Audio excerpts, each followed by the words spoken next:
200 euros, c'est ce que j'ai gagné sur mon PEA pour ce mois de juin 2026.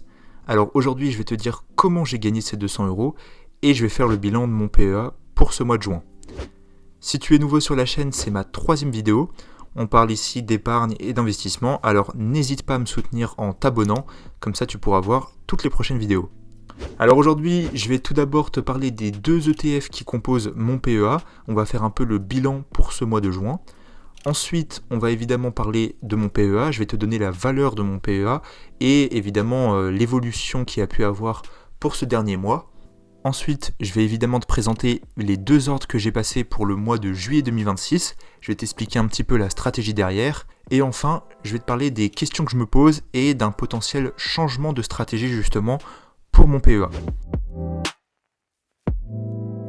Alors, on commence avec le bilan des 2 ETF qui composent mon PEA. Tout d'abord, on va parler du S&P 500, qui est l'indice qui représente les 500 plus grosses entreprises cotées américaines. Donc moi, évidemment, c'est mon ETF qui est le plus important de mon PEA. Et pour ce mois-ci, le ETF a pas trop bougé finalement. On a eu des petites évolutions plutôt à la baisse en début de mois, comme vous pouvez le voir. Mais à la fin, l'augmentation de l'ETF était de moins d'1,5%. Donc on est quasiment sur aucune augmentation. Il n'y a pas vraiment de baisse non plus finalement. Ça s'est vraiment stabilisé pour ce mois de juin 2026. Alors ça s'explique sans doute par pas mal de craintes des investisseurs, que ce soit avec la guerre en Iran et le détroit d'Ormuz, mais évidemment aussi avec tout simplement les problèmes qu'il y a actuellement aux États-Unis. L'inflation est assez haute et puis c'est tout simplement pas la meilleure des périodes pour l'économie américaine. Ça se ressent avec cette augmentation très faible.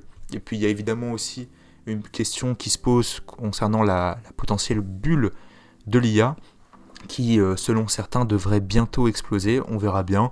Mais pour l'instant, c'est pas le cas. Et l'ETF du S&P 500 se porte plutôt bien. Il est en réalité en légère augmentation comparé au vrai S&P 500. Et ça, c'est lié au fait que c'est un ETF synthétique et donc qui est basé sur l'euro.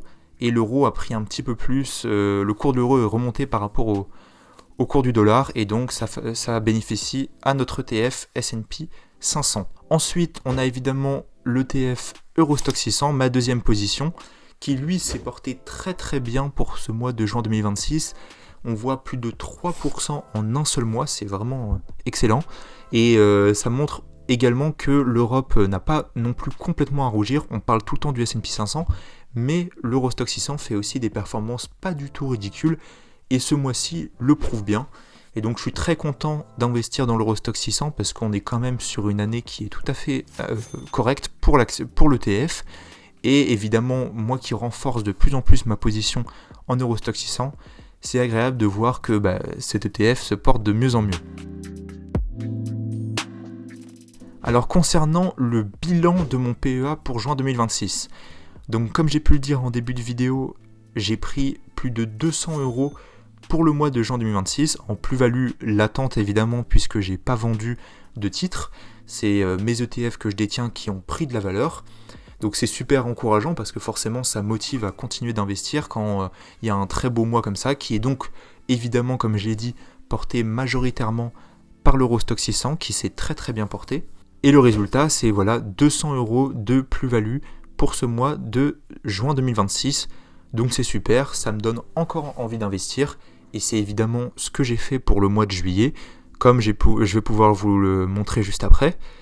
Et concernant la valeur de mon PEA, aujourd'hui elle est à 11 580 euros, avant évidemment le passage d'ordre pour le mois de juillet 2026. Donc vraiment, tout va très bien. Et j'ai une plus-value latente sur l'ensemble de mon PEA qui est donc à environ 2300 euros. Pour un PEA ouvert maintenant il y a 2 ans, c'est tout à fait dingue. Alors concernant les achats que j'ai passés pour le mois de juillet 2026, j'ai passé 2 ordres puisque j'ai actuellement 2 ETF qui composent mon PEA. Le premier ordre, c'est un ordre de 300 euros sur l'ETF S&P 500. Vous allez voir que c'est en fait le plus petit ordre que j'ai passé ce mois-ci et ça s'explique, comme j'ai pu le dire dans cette vidéo, la première que j'ai sortie, par le fait que je veux augmenter ma part d'Eurostoxx 600 dans mon portefeuille PEA, puisqu'il y a encore quelques mois, j'étais plutôt à 95% des S&P 500 et 5% uniquement pour l'Eurostoxx 600. Et l'idée, c'est de passer à plutôt 75 ou 70% de S&P 500, et 30 à 25% d'Eurostoxx 600. Donc c'est évidemment ce que j'ai fait en ce mois de juillet 2026, en passant un deuxième ordre de 700 € cette fois sur l'Eurostoxx 600. Donc j'ai pu passer ces ordres parce que j'ai mis de côté des sous que j'avais gagnés en stage. Sinon évidemment j'aurais pu absolument pas passer ces ordres. En général je passais plutôt des ordres de 100 € par mois que j'économisais. Voilà, là c'est uniquement lié aux sous que j'ai pu gagner en stage, que j'aurais investi quasiment entièrement sur mon PEA. Alors j'ai pu vous dire dans le titre et en début de vidéo que j'avais une volonté de changement de stratégie. En fait, ce qui se passe, c'est que je me méfie de ce climat qui est pour l'instant très positif pour les ETF depuis le début de l'année. Il faut le dire qu'on est sur une très très belle période. Mais effectivement, avec toutes les crises qu'on a eues, on est obligé de penser un petit peu à ce qui s'est passé en 2025, notamment avec la crise des tarifs de Trump, qui avait vraiment endommagé pendant 1 ou 2 mois les différents ETF qu'on avait, que ce soit S&P 500 ou l'Eurostoxx 600.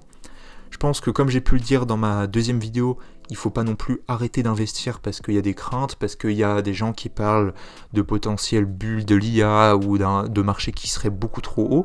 Je pense que l'idée, c'est de toute façon, c'est d'investir sur le long terme, donc de continuer d'investir en DCA sur ces deux ETF, mais je commence à réfléchir à diversifier davantage mon portefeuille, puisque là, je suis exposé uniquement aux États-Unis et à l'Europe, et ce serait intéressant, par exemple, d'investir dans un ETF pays émergent pour notamment bénéficier du marché asiatique qui est en plein essor. Donc ça, je pense que c'est quelque chose dont je vais vous parler dans les prochaines vidéos. En tout cas, j'y réfléchis beaucoup. N'hésitez pas justement à me dire en commentaire ce que vous en pensez. Si vous aussi, vous êtes diversifié avec un ETF pays émergent ou si vous avez autre chose, je serais très curieux de lire ce que vous pouvez me dire. Donc en conclusion, pour ce mois de juin 2026, c'était un très beau mois avec une jolie plus-value latente qui a été constatée. On continue d'investir sur le PEA évidemment comme d'habitude. J'essaye de maintenir le DCA proprement et pas oublier comme j'ai pu le faire par le passé. Et évidemment, on se retrouve bientôt pour une prochaine vidéo.